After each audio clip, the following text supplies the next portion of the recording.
arrive. T'as demandé. Clément, bonjour. Bonjour. Petit retour sur ce match contre Amiens. À titre personnel, quel bilan vous tirez de ce match? Est-ce que ça vous a rassuré? Comment vous êtes senti au cycle final? Bien, j'étais rassuré. J'ai eu des bons retours du staff, des joueurs, des coéquipiers. Donc ouais, c'est un match qui m'a rassuré. Un peu de pression avant le match. Commencer à Armanchesja et c'était quelque chose que j'avais jamais fait, même dans d'autres clubs. Des supporters comme ça, c'est la première fois et ça m'a rassuré. Ouais. Ça vous a rassuré, mais qu'est-ce que ça change quand on est sur le terrain, justement, d'avoir cette ambiance autour? Est-ce que ça change, y compris la façon qu'on a de se comporter sur le terrain? Parce que forcément, quand il y a du bruit, quand il y a l'ambiance, c'est pas pareil que ce que vous avez vécu à Concarneau, par exemple, sur le terrain. Ouais, surtout quand c'est pour nous quoi. Ça change beaucoup. Ça donne plus de ça donne des ailes. C'est comme si on avait quelqu'un dans notre dos qui nous pousse quoi. On revient un petit peu sur le but de Christophe. On est en train de souffler. Comment vous avez géré ce ballon? Est-ce que vous faites faute ou pas finalement? Parce que le bras adverse réclame une faute. Est-ce que vous faites faute? Peut-être que je retiens le défenseur quand il est au sol, mais ouais, pour moi c'est bien joué quoi. Concernant la préparation, tout le monde a dit qu'elle a été particulièrement difficile, particulièrement dure. Vous l'avez encaissé comment, sachant que vous, il y a peu de saisons, vous jouiez à la parce que vous étiez à Concarneau, est-ce que c'est un autre monde ça? Ouais, ça a été un peu plus compliqué parce que bah déjà même l'année dernière, le fait de s'entraîner tous les jours, c'était plus coriace. Et là, le fait de doubler, j'avais jamais fait même avec Stéphane Lumignan, on doublait pas l'après-midi. Donc avec la chaleur, doubler les entraînements, j'ai eu un peu de mal. C'est pour ça que j'ai loupé une semaine pendant la prépa. Et j'ai eu un peu mal à l'adducteur, donc j'ai dû arrêter une semaine. Mais après, ça allait de mieux en mieux. Ouais. Quand vous avez parlé des entraînements de changer, les matchs aussi, vous êtes en Ligue 2, c'est un monde que vous découvrez. Quelle différence vous faites un petit peu avec le national? Alors moi, j'ai pas trop joué en national, j'ai pas. Mais par rapport à la R1, bah il y a tout qui change tactiquement, physiquement, la qualité de tous les joueurs, c'est au-dessus. Même en national, j'avais remarqué ça déjà quand j'étais à l'essai à Concarneau que à n'importe quel poste, c'était propre techniquement et voilà quoi. Pour mieux apprendre à vous connaître, comment définiriez-vous votre style de jeu? Style de jeu, je suis plutôt complet. Je peux servir de point d'appui et je peux prendre la profondeur. Pour rebondir sur la question de mon collègue, sur la première mi-temps face à Amiens, où vous avez vu beaucoup dézonner, décrocher pour venir demander des ballons, puis en seconde période, plus rester dans cet art, c'était une volonté du staff, du coach pour rééquilibrer un petit peu les choses. Bon, pas vraiment. Je pense que, C'est mieux à ce moment-là. ouais, je pense, ouais. L'état d'esprit de ce groupe, il est comment? Parce que c'est un nouveau groupe, il y a beaucoup de changements, mais pourtant on a l'impression que depuis 2 matchs, il y a une énorme solidarité dans cette équipe. Ouais, ben c'est la force de cette équipe, je pense. On a beaucoup de qualité. Tous les joueurs ont de la qualité et c'est ce qui fait qu'on a gagné le match. Je pense que c'est l'envie. Ça s'est vu. On allait les chercher haut. C'est notre force en fait d'avancer sur l'adversaire et ça nous a bien réussi sur les 2 premiers matchs. Clément, vous êtes un poste avec beaucoup de pression. L'attaquant, c'est évidemment celui qu'on attend presque le plus. Vous êtes arrivé, il y avait deux attaquants, on va dire, titulaires. Aujourd'hui, vous vous retrouvez dans un poste, vous êtes le numéro 1. Comment vous gérez ça mentalement, la pression? Euh, je sais pas trop. Je prends le truc comme ça vient. J'essaie de faire le mieux que je peux, de donner tout ce que je peux donner et on verra bien. Qu'est-ce que ça change d'être entouré de joueurs plutôt techniques et rapides? En fait, on a un peu le même genre de profil avec effectivement beaucoup de technique, de l'explosivité. Qu'est-ce que ça influe, de quelle façon ça influe sur votre façon de jouer? Je sais pas. Je sais pas quoi. Disons que vous êtes très instinctif en votre jeu, c'est ça? Ouais, bah oui, je me pose pas trop de questions. Après, j'essaye de servir beaucoup de points d'appui, surtout sur Amine, qui aime bien revenir dans l'axe. Et pareil de l'autre côté avec Lisandre. Pour parler du match qui vient, qui va être important pour cette équipe. Il y a eu un relevé de Ligue 1 lors de la première journée, Costo, qui fait partie des outsiders du championnat italien. Là, c'est un promu. Le danger, c'est de se dire peut-être que c'est le match le plus facile des trois. Ouais, je pense que c'est quand même une bonne équipe, Martigues.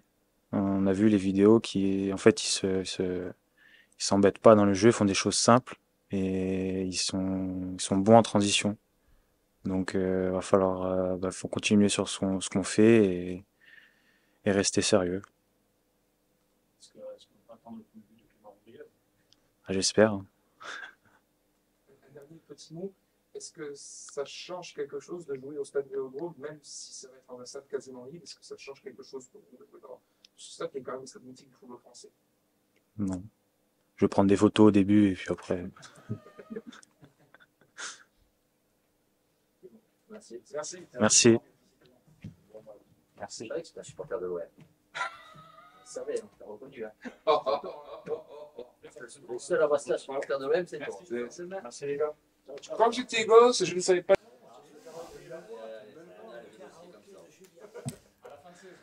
Allez, on se concentre. Allez, c'est possible. Le groupe pour Martigues, Fabri, Placide, Harris, Ronca, Akwesson, Tavares, Guevara, Bonert, Maggiotti, Ducrot, Oulay, Vincent Etoga, Tramon, Ississé, Boutra, Rodriguez, Boumaoui. On a deux blessés, on a Tamenadi qui ne reprend pas, on a Jos Janet, on a... J'ai pas noté blessé donc je suis con. On a qui? On a le petit Félix, Tommy. Et le reste c'est pour la réserve. Non, Janet, il avait pris une grosse béquille à Metz. On l'avait adapté entre les deux matchs. Il a pu faire le match, même s'il ne pouvait pas trop accélérer. Et je pense que la lésion de la béquille a fait une lésion plus importante juste à côté. Donc Janet, on l'a perdu pour un petit moment. Au moins, ça va être juste pour 3. Tout le reste, ça va revenir pour 3. C'est un groupe qui a l'air, au moins de l'extérieur, assez homogène. Est-ce que c'est difficile pour vous de faire des choix? Et est-ce que votre plan, vous le connaissez dès la fin du dernier entraînement? Ah oui, généralement oui. Par contre, avant le dernier entraînement, il peut y avoir encore des petites modifications sur le dernier entraînement. Après, généralement, entre la veille de match et le lendemain, je change pas. Je peux changer quand? Je peux changer si on a une information peut-être d'adversaire sur un changement de système ou quelque chose où on va être amené à faire quelque chose de différent. Mais généralement, voilà, sauf problème dans la nuit ou sauf, mais ça peut arriver. Mais c'est pas la règle. Alors, vous l'avez dit, vous avez quelques petits soucis de groupe avec des joueurs qui ont été importants sur les deux premières journées qui seront absents. Avant d'aborder ce match du côté de Marseille face à Martigues, c'est une équipe qui est promue, qui change un peu en termes de profil par rapport aux deux premières. Comment vous l'abordez, ce match qui sur le papier peut paraître peut-être le moins difficile, mais qui peut être le plus piégeur? Ouais, exactement, c'est le plus piégeux. C'est notre troisième match. On sort maintenant, ça fait 8 semaines qu'on a attaqué. On a beaucoup travaillé. Les 2 matchs précédents nous ont quand même impacté physiquement, nous ont impacté surtout mentalement. À savoir que si on veut faire un bon championnat, et la qualité des équipes qui font des bons championnats, c'est la capacité à se réengager mentalement sur n'importe quel type de match. Donc il va falloir se réengager mentalement très fort sur le match de demain. Dans un environnement un peu spécial, puisqu'on est dans un très grand stade, un beau stade avec peu de monde. Donc il faut faire fi de tout ça. Maintenant, à Martigues, ils ont fait une très bonne saison l'année dernière en national. Je peux en parler parce que j'y étais. Ils ont gardé l'ossature, ils se sont renforcés. Ils ont pris un entraîneur d'expérience, un bon entraîneur. C'est une équipe bien organisée, solide, avec beaucoup de vitesse en contre-attaque. Donc il va falloir faire un bon match et on va voir si on est assez mûr pour jouer ce genre de match demain. Voilà, j'ai mis en garde. Il n'y a aucun complexe de supériorité à faire, au contraire, beaucoup d'humilité. Il faut aborder les matchs comme les 2 précédents, comme nos matchs de préparation et revenir avec des points demain. Vous dites se réengager mentalement. Ouais. Ça signifie que les joueurs ont tout donné sur les 2 premiers matchs parce qu'ils avaient la pression. Non, c'est pas la pression, mais pour faire des matchs de foot à haut niveau, il faut un engagement mental très très important. Il faut être très très impliqué, ça prend beaucoup de jus. Et ce qui fait qu'il y a des joueurs qui jouent en Ligue des Champions et qui sont capables, et des entraîneurs aussi, et des staffs qui sont capables de jouer tous les 3 jours, au-delà des qualités de football pur, c'est la capacité mentale de se réengager sur un match 3 jours après. Donc là, bien sûr, on a été content de nos 2 premiers matchs. Voilà, en termes de points, on sait ce qu'on a, on sait ce qu'on doit, les points où on doit progresser, bien sûr. Maintenant, la bonne équipe, elle est capable de réaborder ce match de demain avec beaucoup de détermination et beaucoup d'envie. Après, j'ai pas de doute là-dessus, mais c'est un match différent. Maintenant, il reste 24 heures avant la clôture du mercato. Oui. Où on en est du côté du Sporting, on sait qu'il y a ces 2 attaquants qui sont recherchés par le club. Est-ce qu'on peut avoir une belle surprise dans ces 24 heures? On espère toujours avoir au moins un attaquant sur ces 24 heures. Comme je l'ai dit, je crois que c'était en conférence d'après-match, on va pas forcer le truc. Voilà. Si l'attaquant qu'on veut vient dans des bonnes conditions, on va le prendre maintenant. Si financièrement c'est déséquilibré par rapport à la valeur du joueur, c'est toujours la même chose. Hein. Un joueur, ça a toujours une valeur. Et c'est pas parce que c'est le dernier jour du mercato qu'il faut le payer 30%, 40%, 50% plus cher. Donc moi je suis contre ça. Voilà, donc je préfère faire les bons choix. À un moment donné peut-être patienter, peut-être faire un attaquant dans 15 jours, dans 3 semaines sous forme de joker. Mais on travaille fort pour faire quelqu'un avant demain soir en tout cas. Vous voulez faire aussi, comme vous dites, un attaquant qui correspond à un profil bien précis, notamment pour le numéro 9. C'est ça qui rend aussi plus difficile les choses pour retrouver un profil qui corresponde vraiment avec les moyens du Sporting. L'équation, elle est un peu compliquée. Maintenant, beaucoup de clubs cherchent encore un attaquant. On n'est pas les seuls. Prendre pour prendre, on peut le faire. Bien sûr qu'on peut le faire. Voilà. Il pouvait être là aujourd'hui à côté de moi. Mais voilà, que ce soit Fred ou moi, on veut pas travailler comme ça. On veut pas travailler comme ça. Votre confrère Languille à Lucie a annoncé peut-être un peu hâtivement qu'il avait un joueur qui était en partance pour la course. Non. Enfin, j'ai vu, c'est un tabac. Vous parlez d'un tabac. Quoi. Non. Je connais très bien Laurent, mais c'est peut-être la CA, mais c'est chez nous, non. Bon, pour en revenir au Bastier, vous faites des très grosses entames de match, mais on a l'impression qu'à la 25e ou la demi-heure de jeu, il y a une petite baisse. Est-ce que c'est une impression ou est-ce que... Non, on a fait 28 très bonnes minutes là, contre Amiens. Et on a eu 10 minutes, difficiles avant de reprendre. Bon, bien sûr, c'est un jeu énergivore. Donc, à un moment donné, il y a une petite baisse de régime. Et il faut savoir, pendant ces baisses de régime, jouer un peu différemment. À un moment donné, on est peut-être un peu moins lucide, donc il faut peut-être un peu moins repartir de derrière. Il faut ramener le danger rapidement chez l'adversaire en faisant premier second ballon. On a débriefé tout ça, mais c'est vrai que sur ce match-là, on a eu, à partir de 28 minutes, on a eu une dizaine de minutes, peut-être un peu moins, où on a été un peu balancé. Mais voilà, dans les matchs, il y a des temps forts, des temps faibles. Globalement, je pense que sur le match d'Amiens, on a été plus impactant qu'eux sur la durée. Voilà, on les a bousculés. Au niveau offensif, on est surtout sur de l'impact technique plus que physique. Est-ce que ça peut être une difficulté demain soir face à une équipe de Martigues qui aura peut-être un style de jeu qui sera plus physique et qui risque de mettre en difficulté les joueurs plus techniques? Bon, déjà, on va jouer sur un très bon terrain, un grand terrain. Donc ça, c'est une bonne chose. Moi, la qualité forte pour moi de Martigues, c'est pas son jeu athlétique. Ouais, ils ont des gabarits, ils ont de la maturité derrière, mais c'est surtout l'organisation. Comme je vous l'ai dit, Thierry Loret, c'est un bon entraîneur, c'est un vrai entraîneur. Il fait bien jouer ses équipes. Il les fait surtout très bien défendre.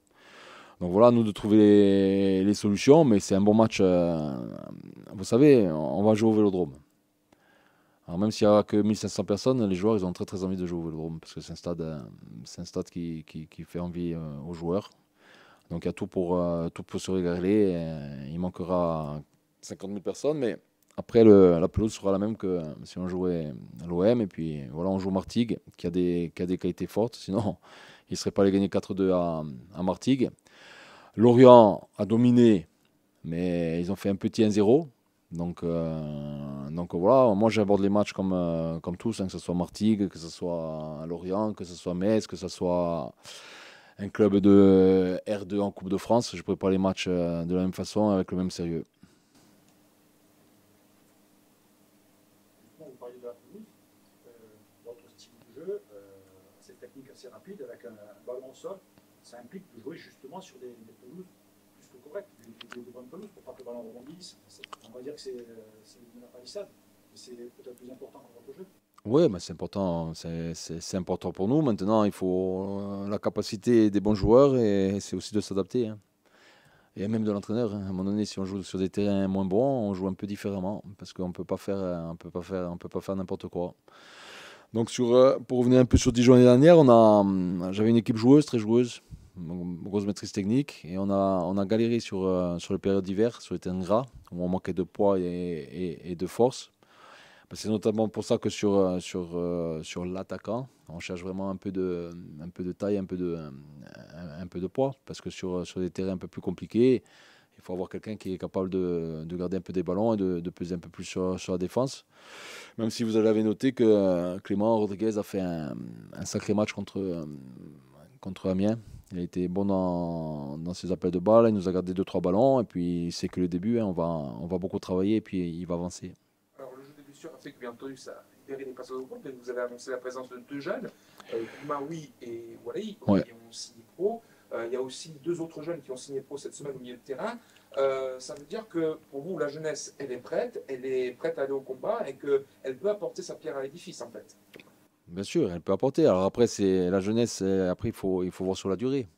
Moi, s'ils s'entraînent avec moi, c'est qu'on pense qu'ils ont des qualités, et c'est que si je le prends demain, c'est que je pense qu'ils peuvent à un moment donné rentrer et apporter quelque chose. Mais comme je vous l'ai dit, tout est une question d'équilibre. On peut pas faire une saison avec des moins de 19 ans. 15 moins de 19 ans. Les deux joueurs qui sont arrivés là cette semaine, ce sont des paris pour l'avenir, même s'ils ont déjà signé pro, parce que ça peut donner l'impression qu'il y a quand même maintenant beaucoup de joueurs au milieu de terrain. Oui, mais c'est des joueurs qui s'entraînent avec Manu, hein, qui s'entraînent avec le groupe Pro 2. C'est pas des joueurs, c'est des joueurs pour demain. C'est pas des joueurs pour nous aujourd'hui. Maintenant, si dans un mois, dans 2 mois, ils sont meilleurs que ceux qui s'entraînent avec moi, ils seront avec moi. Mais c'est des joueurs qu'on a voulu sécuriser par un contrat. Mais on a un groupe Pro 2 avec des contrats Pro dedans.